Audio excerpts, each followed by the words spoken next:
მე-11 გაკვეთილი უკვე დამწყებებისთვის და ძირითადად წინა გაკვეთილები, წინა რამოდენიმე გაკვეთილი 3-4 არის ტექნიკური და ეს ტექნიკური ნაწილი არ გეგონოთ გამოსატოვებელი, ან ისედაც ვიცი რაღაც დამიჯერე, არ იცი, მე მარკეტზე რო გადახვალ და მაგ ყველაფერს გამოცდი, მე თვალწინ დაგიდგება, რომ აი ეგ რაღაცეები თურმე, ეგ ტექნიკური პატარა რაღაც ნაწილები, ეგ ემოციური ნაწილები, რაც უნდა გცოდნო და მნიშვნელოვანი იყო და ამ გაკვეთილის მთავარი იდეა სწორედ აი ეგეთი რაღაც იქნება, რომ რეალურ დროში ბაზრის წაკითხვა როგორ მოხდეს, ანუ მოძრაობა ტრეიდებში რომ უნდა იყოს სწორი მოძრაობა, იდეალური სეტაპები როგორ ვეძებოთ და სწორ მომენტს როგორ დაველოდოთ. აი ეგ მოთმინება როგორ გამოვიმუშაოთ, რომ დაველოდოთ იდეალურ სეტაპს. პირველ რიგში მაგაზე ერთი მარტივი პასუხი რაც არის, რომ liquidity-ის გარეშე არ ვტრეიდობთ. მაგალითად, მაღალ time frame-ზე liquidity გვაქვს, შემდეგ დაბალ time frame-ზე ვეძებთ.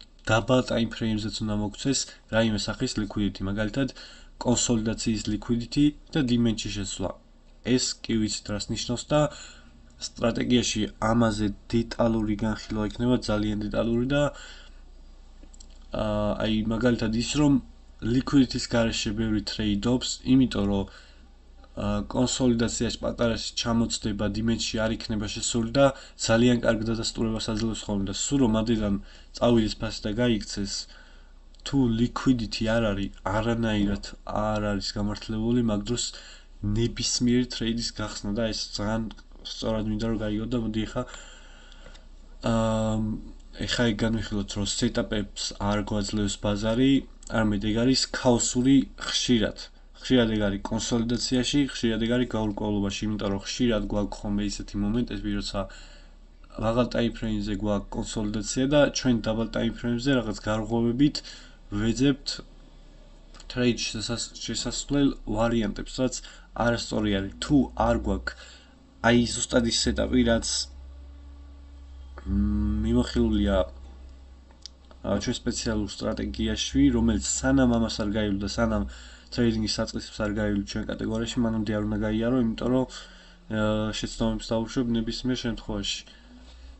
მანამდე არ უნდა აიყო ტრეიდი, სანამ არ გექნება ისეთი სეტაპი, რომ აი 100%-იანი, 1000%-იანი სეტაპი სანამ არ გექნება, არ უნდა აიყო. მოკლედ, ისეთი განწყობით უნდა იყოს ტრეიდში, რომ როცა ტრეიდში შედიხარ, საერთოდ შეგიძლია გათიშო მარკეტი, გათიშო კომპიუტერი და წახვიდე სადღაც რაღაც სხვა რაღაც გააკეთო, იმდენად დარწმუნებული უნდა იყო მაგ ტრეიდის სიზუსტეში. ან იმდენად დარწმუნებული უნდა იყო შენი სტრატეგიის სამომავლო პერსპექტივაში გამოსვლაში, იმიტომ რომ ერთი ტრეიდის წაგება არაფერს გავნებს სიტყვაზე, მაგრამ ისეც უნდა გაითვალისწინო, რომ თვის განმავლობაში არ არის საჭირო ბევრჯერ ტრეიდი. 10 ტრეიდი ერთ თვეში სრულიად საკმარისი არის და ბევრად ნაკლებსაც ტრეიდობს პროფესიონალი ტრეიდერი და უფრო მეტ ფულს აკეთებს, ვიდრე ის, ვინც უფრო მეტ ტრეიდს ხსნის სიტყვაზე. და იქ შეიძლება ის გეგონოს მარტივი რაღაც და ბევრჯერ ვიმეორებ, მაგრამ აი ეგ არის მნიშვნელოვანი, რომ ცოტა იტრეიდო, ცოტა რაც შეიძლება ცოტა. იმიტომ რომ ცოტა ტრეიდინგში უდრის მეტს, არ არის ტრეიდინგში ის, რომ რაც მეტი ინდიკატორი, მეტი სტრატეგია გეცოდინება, მეტი ფულს ვერ იშოვი. ანუ მეტი ტრეიდინგში მეტს არ ნიშნავს, ნიშნავს ნაკლებს. ასევე ტრეიდებიც, რაც უფრო მეტ ტრეიდს გახსნი, მით უფრო ნაკლებს მოიგებ და ასევე მინდა მოგიყვეთ სავაჭრო პლატფორმა XT-ის შესახებ, სადაც შეგიძლიათ ივაჭროთ ფიუჩერსებზე.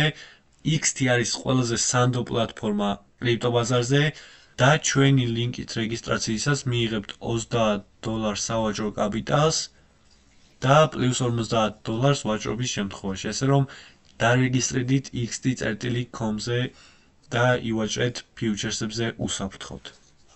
ხო, აი ეგ რაც გვაქვს, რომ პროფესიონალი უმეტეს დროს ელოდება. არის ლოდინში